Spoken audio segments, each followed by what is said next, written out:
talk about it constantly here on All In. From time to time, the smart people out there, whether it's individuals or entrepreneurs, which is what this show is based on, they bring in people from the outside as consultants to help them out. Nothing wrong with that. As a matter of fact, what's wrong is that the people don't do it. We all need some help.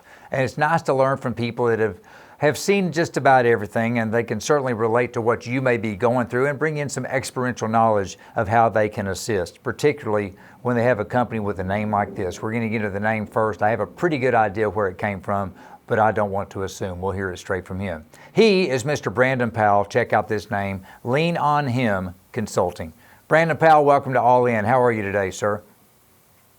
Doing well. Thank you so much for having me. Well, I appreciate you being here. Love that name, Lean on Him. You wanted to give us a clue? How'd you come up with that name for your consulting company? Well, after years and years of thinking about it, came up with it. No, I'm kidding. It basically is faith-based, as suspected, just the foundational principles.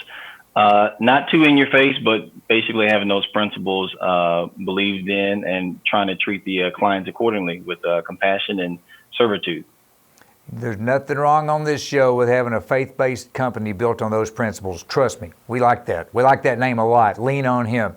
So before we get into the company itself, I was looking at the notes. I just have to touch base on this because you've done something I would love to do and have never done it, and you've done it 5 times now. You are a published author. You've written 5 books in your lifetime. Very, very impressive.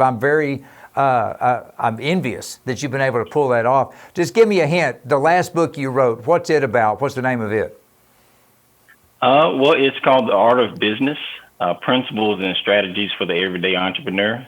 Couldn't be more fitting for our current platform. We're trying to serve the small business sector. We took all the different things we've learned over the years through workshops and one-on-one strategy sessions and said, you know what? Let's repurpose this into a more palatable format for those that I may never meet, but could certainly use the information. Oh boy, how we could all use the information as entrepreneurs. That's for sure. One of the big things, we've talked to a lot of entrepreneurs here on the show, and a lot of the ones just starting out, they can't even nail down the simplest thing. They want to be able to define their market. I know there's a lot of ways to do that, a lot of ways people think they need to do it, but there's a whole lot of misinformation out there, misconceptions, if you will. You touch on that with a rule. What is this, the $1,000 rule? Let's get into that. I'm intrigued. $1,000 rule. Tell me about it. Well, great question. It's basically a premise of, well, first, most people want to serve everybody, and there's nothing wrong with that. And I say basically, there's a difference between who you pursue and who you receive. I'll receive anyone in the market that finds my business to be attractive enough to be considered. I'm actually grateful for that. But the $1,000 rule basically indicates that if you have a client that meets 3 criteria, they typically can absorb your $1,000, which is just a metaphor. They can absorb your fee in 1 or 2 installments. And so the 3 criteria is financial capacity. That means they have the financial means to do so. Compatible interest, meaning they actually view your product as something that they need. And the third one is perceived value. That simply means that not only what you charge is what that price is, but they also feel like that it's worth the value and their actual exchange. And so when clients typically meet those 3 criteria, you can define them as your target audience. And if you were to throw a dart on the dartboard, they'd hit right in the center. So you make it sound so simple. I know there's a little more to it than that, but that breaks down the first step. But the second step, once you get that out there, you know who the market is, you got to engage them. You got to have to get into market engagement. 2 terms you see on your notes, information versus permission, 2 totally different things. Talk to me about information and permission and how those fit in to you actually getting out there and engaging your market.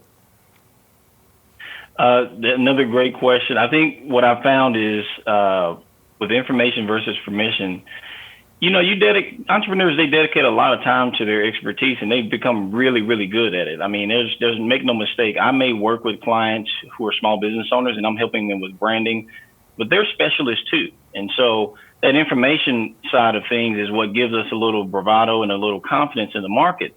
But we've got to be a little careful, because with information, I use the chiropractor example. If I'm in the grocery aisle and I am a chiropractor, I'm really good at it. I can pretty much look at anyone and can tell if they need an adjustment.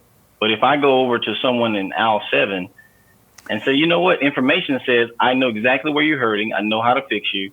But if I walk over to you and say, you know what, how are you today? You know, give me a second, let me adjust you. Well, that's information, but you don't have permission. And so it's probably not going to end very well as a result. And so when you get overly confident in the marketplace, you kind of always want to tell people how you can help them. And you got to get permission first. And so that principle is kind of more of an integration principle, teaching you how to make sure you can be effective as opposed to just having the information. You know, I'm all about that. I heard a phrase a couple of years ago that I just love, and that is, a smart man knows what to say, and a wise man knows whether to say it or not. So it kind of got, you know, the wise man has the information, but the smart man, the smart man has the info, but the wise man waits until he has permission to share that information. So I feel you on that. I like that, everything about that. The other thing too, you were talking about, you're rolling along, things are going great, but bam, now all of a sudden this COVID thing, maybe you read about it, Brandon, this COVID, it's a big deal. It's been all the papers, okay? That has really impacted businesses, and we hear the term social distancing, but at the same time we're trying to social distance, we can still reach people through social media. So how do you tie those two together? Because it looks like the social media needs to go up these days now that the social distancing is in place. How do you talk to your clients about the best way to do that? That's a great point. I think for a lot of business owners, they have been kind of playing around with social media a little bit. Depending on your operation and your industry, you may already have been spending quite a bit of time on social media. But for those like me who spent a lot of time in the field, I didn't really rely on social media as much. But about 14 months ago, we decided to make that decision, and I started studying it, and specifically LinkedIn. I found it to be quite effective, and I think most entrepreneurs or small business owners could benefit the same. But each platform is different. They all have different sets of rules, and as long as you know the rules of the game, you can play well.